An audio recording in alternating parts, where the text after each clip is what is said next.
Hello friends, जय माता दी। कैसे हैं आप सब दोस्तों। आज हम सुनेंगे श्रीमद् भगवद गीता का 15वां अध्याय, जिसका नाम है पुरुषोत्तम योग।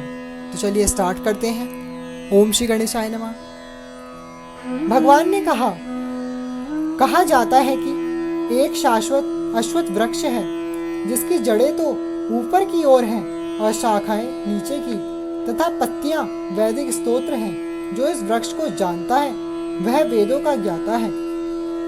इस वृक्ष की शाखाएं ऊपर तथा नीचे फैली हुई हैं और प्रकृति के 3 गुणों द्वारा पोषित हैं। इसकी टहनियां इंद्रिय विषय हैं। इस वृक्ष की जड़ें नीचे की ओर भी जाती हैं और जो मानव समाज के सकाम कर्मों से बंधी हुई हैं। इस वृक्ष के वास्तविक स्वरूप का अनुभव इस जगत में नहीं किया जा सकता। कोई भी नहीं समझ सकता कि इसका आदि कहाँ है, अंत कहाँ है या इसका आधार कहाँ है। लेकिन मनुष्य को चाहिए कि इस दृढ़ मूल वाले वृक्ष को विरक्ति के शस्त्र से काट गिराए। तत्पश्चात उसे ऐसे स्थान की खोज करनी चाहिए जहाँ जाकर लौटना ना पड़े और जहाँ उस भगवान की शरण ग्रहण कर ली जाए, जिससे अनादिकाल से प्रत्येक वस्तु का सूत्रपात तथा विस्तार होता आया है।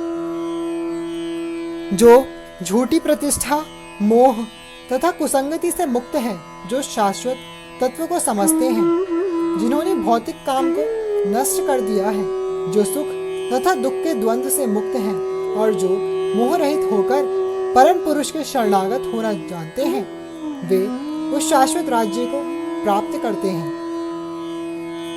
वह मेरा परम धाम न तो सूर्य या चंद्रमा के द्वारा प्रकाशित होता है और न अग्नि या बिजली से। जो लोग वहां पहुंच जाते हैं वे इस भौतिक जगत में फिर से लौटकर नहीं आते। इस बद्ध जगत में सारे जीव मेरे शाश्वत अंश हैं। बद्ध जीव के कारण वे छहों इंद्रियों से घोर संघर्ष कर रहे हैं, जिनमें मन भी सम्मिलित है। इस संसार में जीव अपनी देहात्म बुद्धि को एक शरीर से दूसरे में उसी तरह ले जाता है जिस तरह वायु सुगंधि को ले जाता है। इस प्रकार वह एक शरीर धारण करता है और फिर इसे त्याग कर दूसरा शरीर धारण करता है। इस प्रकार दूसरा स्थूल शरीर धारण करके जीव विशेष प्रकार का कान, आँख, जीभ, नाक तथा स्पर्श इंद्रिय, त्वचा प्राप्त करता है, जो मन के चारों ओर सुपुंजित है। इस प्रकार वह इंद्रिय विषयों के एक विशिष्ट समुच्चय का भोग करता है। मूर्ख न तो समझ पाते हैं कि जीव किस प्रकार अपना शरीर त्याग कर सकता है, न ही वे यह समझ पाते हैं कि प्रकृति के गुणों के अधीन वह किस तरह के शरीर का भोग करता है।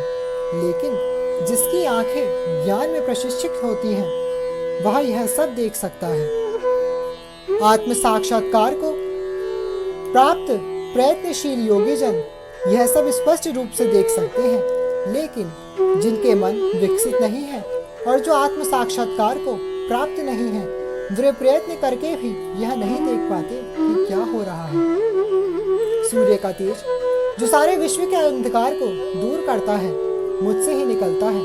चंद्रमा तथा अग्नि के तेज भी मुझसे उत्पन्न है। मैं प्रत्येक लोक में प्रवेश करता हूँ और मेरी शक्ति से सारे लोग अपनी कक्षा में स्थित रहते हैं। मैं चंद्रमा बनकर समस्त वनस्पतियों को जीवन रस प्रदान करता हूँ। मैं समस्त जीवों के शरीरों में पाचन अग्नि वैश्वानर हूँ और मैं श्वास प्रश्वास प्राण वायु में रहकर 4 प्रकार के अन्नों को बचाता हूँ। मैं प्रत्येक जीव के हृदय में आसीन हूँ और मुझसे ही स्मृति, ज्ञान तथा विस्मृति होती है। मैं ही वेदों के द्वारा जानने योग्य हूँ। निस्संदेह मैं वेदांत तथा संकलन करता तथा समस्त वेदों का जानने वाला हूँ। जीव 2 प्रकार के हैं, च्युत तथा अच्युत। भौतिक जगत में प्रत्येक जीव च्युत, क्षर होता है और आध्यात्मिक जगत में प्रत्येक जीव अच्युत अक्षर कहलाता है। इन दोनों के अतिरिक्त एक परम पुरुष परम आत्मा है जो साक्षात अविनाशी भगवान है और जो तीनों लोकों में प्रवेश करके उनका पालन कर रहा है। चूंकि मैं क्षर तथा अक्षर दोनों से परे हूँ और चूंकि मैं सर्वश्रेष्ठ हूँ, अतएव मैं इस जगत में तथा वेदों में परम पुरुष के रूप में विख्यात हूँ। जो कोई भी मुझे संशय रहित होकर पुरुषोत्तम भगवान के रूप में जानता है, वह सब कुछ जानने वाला है। अतएव हे भरत पुत्र, वह व्यक्ति मेरी पूर्ण भक्ति में रत होता है। हे अनग, यह वैदिक शास्त्रों का सर्वाधिक गुप्त अंश है जिसे मैंने अब प्रकट किया है। जो कोई इसे समझता है वह बुद्धिमान हो जाएगा और उसके प्रयास पूर्ण होंगे। बोलिए श्री कृष्ण भगवान की जय। इसी के साथ श्रीमद् भगवद गीता का 15वां अध्याय संपूर्ण होता है। अब मिलेंगे अगले अध्याय में। और अगर अभी तक आपने मेरा चैनल सब्सक्राइब नहीं किया है तो प्लीज़ अभी सब्सक्राइब कीजिए। Thank you all, love you all, जय माता दी।